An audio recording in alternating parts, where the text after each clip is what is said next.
اللہ تعالیٰ نے کسی کو امیر بنایا، کسی کو غریب بنایا، تاکہ دنیا میں امیر کے شکر کا امتحان لیا جا سکے اور غریب کے صبر کا امتحان لیا جا سکے۔ غریب اگر غربت کو اللہ کا امتحان سمجھ کر اس پر صبر کرے، اپنی زندگی کو اللہ اور اس کے رسول کے بتائے ہوئے تعلیمات کے مطابق گزارے، تو یقیناً اس کو روز آخرت ایسی نعمتوں سے نوازا جائے گا کہ جس کا اس نے تصور بھی نہ کیا ہوگا۔ اور اسی طرح امیر اپنے مال و دولت پر اللہ کا شکر ادا کرے، اس کو اللہ کی نعمت سمجھے، اپنے مال کو اللہ کی راہ میں خرچ کرے، سخی ہو، اپنی دولت پر غرور اور تکبر نہ کرے، تو یقیناً ایسا مال اور دولت بھی اس کے لیے آخرت کا سبب بنے گی۔ غریب ہونا کوئی افسوس کی بات نہیں ہے، یہ شرم کی بات بھی نہیں ہے کہ آپ کے پاس تعلیم حاصل کرنے کے لیے روپے نہ ہو، آپ کے پاس اچھا کھانے کے لیے نہ ہو، اچھا پہننے کے لیے نہ ہو، گاڑی نہ ہو، بڑا سارا مکان نہ ہو۔ شرم کی بات تو یہ ہے کہ آپ بد کردار ہوں، آپ لوگوں کو تکلیف پہنچاتے ہوں، آپ لوگوں کے حق مارتے ہوں، آپ لوگوں کا ہنسی مذاق اڑاتے ہوں، گالی دیتے ہوں، کسی کی عزت نہ کرنا آتا ہو۔ قابل شرم چیزیں تو یہ ہیں، غربت کوئی قابل شرم چیز نہیں ہے۔ آپ نے صحابہ کرام سے سوال کیا کہ کیا تمہیں معلوم ہے کہ میری امت کا مفلس یعنی غریب کون ہے؟ تو صحابہ کرام نے کہا کہ یا رسول اللہ، جس کے پاس دینار و درہم یا مال و دولت نہ ہو وہی مفلس ہے۔ تو آپ نے فرمایا نہیں، میری امت کا غریب انسان وہ نہیں ہے جس کے پاس مال و دولت نہ ہو، میری امت کا مفلس تو وہ ہوگا جو روز قیامت نمازوں کے ڈھیر لائے گا،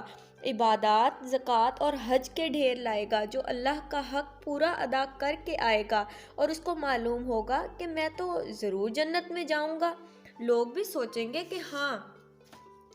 اس کے پاس تو عبادات کے ڈھیر ہیں، نیکیوں کے انبار ہیں، یہ تو ضرور جنت میں جائے گا، اور پھر اللہ اپنے معاملات کا فیصلہ کر دے گا اور وہ شخص جنت کی امید میں آگے بڑھے گا کہ مجمع میں سے ایک شخص بولے گا کہ اے اللہ، اس نے دنیا میں میرا حق مارا تھا، کوئی کہے گا اس نے میرا دل دکھایا تھا، کوئی کہے گا اس نے مجھے گالی دی تھی، تو اللہ پاک فرشتوں سے فرمائے گا اس کی نیکیاں لے کر ان لوگوں کو دے دی جائیں جن کے حقوق اس نے مارے تھے، جن کا دل اس نے دکھایا تھا یا جن کو اس نے گالی دی تھی۔ اتنے میں فرشتے کہیں گے کہ اے اللہ، اس کی نیکیاں تو ختم ہو گئی، حالانکہ سائلوں کے سوال تو ابھی باقی ہیں۔ تو اللہ فرمائے گا اب ان لوگوں کے گناہ اس کے اعمال میں ڈالتے جاؤ، اور پھر نتیجتاً وہ شخص منہ کے بل گھسیٹتا ہوا جہنم میں ڈال دیا جائے گا۔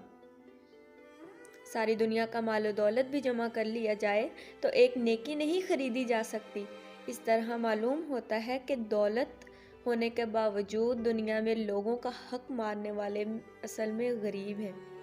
جس طرح زکوٰۃ سے انسان کا مال پاک ہوتا ہے، اور اسی طرح نہ جانے کتنے غربا کی کئی مشکلات آسان ہو جاتی ہیں اور ترقی کی راہیں ہموار ہو سکتی ہیں۔ جب مالدار لوگ زکوٰۃ نہیں دیتے، پھر شوق پیدا کر لیتا ہے، تو پھر ڈاکے اور چوریاں ہوتی ہیں، قتل و غارت شروع ہو جاتے ہیں، اور جب ایسا ہوتا ہے تو مالداروں میں تکبر پیدا ہوتا ہے اور غریبوں میں ظلم ہوتا ہے۔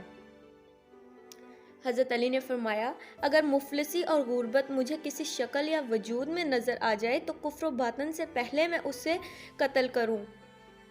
کیونکہ افلاس و غربت ہی تو وہ چیز ہے جو انسان کو سب سے زیادہ کفر کی طرف لے کر جاتی ہے۔ ایسی غربت پر فخر کرنا جس میں عزت محفوظ ہو، بجائے ایسی امیری کے کہ جس میں ذلت و رسوائی ہو۔